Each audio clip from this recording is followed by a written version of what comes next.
Hi guys, gagawa na naman tayo ng peanut butter. Ngayon ay hugasan natin tong mani na ito guys. Para malinis siya guys. Para guys. Okay. Hugasan natin yung mani na gagawin natin peanut butter para malinis guys.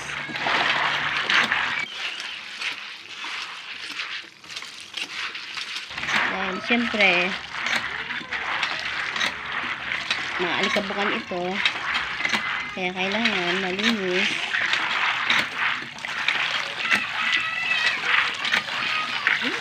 Guys, margarine po ito guys. Ito yung ating ilalagay. Ito po yung mga ingredients natin guys. Star margarine at itong magic, ano ba to? Dairy Magic guys. Coconut oil yung ginamit ko guys. Tapos na natin tinugasan yung peanut butter guys. Ngayon ay ipiprito na po natin guys. Okay guys, magtitinda tayo ulit dahil ubos na yung ating peanut butter guys. So ngayon guys, ay mag-i-start na tayo.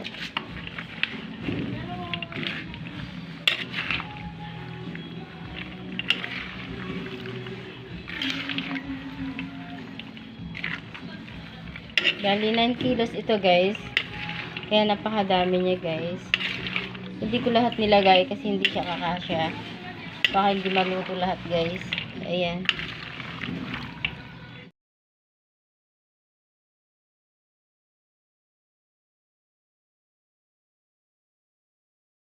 Ayan. Sobrang dami niya guys. Kumukulo na siya guys. Ayan guys, para makatipid tayo.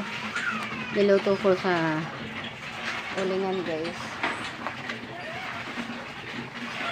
Sa 9 na kilo to ay niluto ko dito sa ulingan yung isa guys.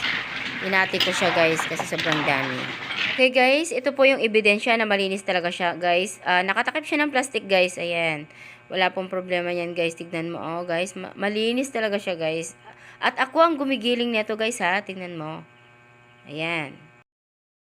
Okay guys, ito na po yung natapos nating finished product guys. So okay na yung ating peanut butter guys. Ayan.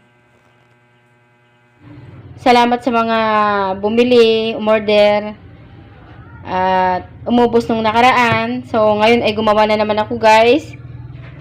Kung sino man yung may gusto, ay bumili na. Habang madami pa guys, bago po to guys. At guys, ay wala pong mantika sa ibabaw guys. Kasi, ginamitan ko po ito guys ng dairy cream at saka star margarine guys. Gumamit din ako ng coconut oil guys. Kasi guys, hindi naman po pwedeng walang oil yung ating peanut butter guys. Kasi hindi siya magigiling ng maayos guys. Okay guys, bili na po kayo. Wala lang to guys. Sulit kayo sa sarap. Sulit pa kayo sa presyo. Ayan, order na kayo guys. Bili na kayo. Ayan guys, dadalhin ko bukas sa Changi to guys.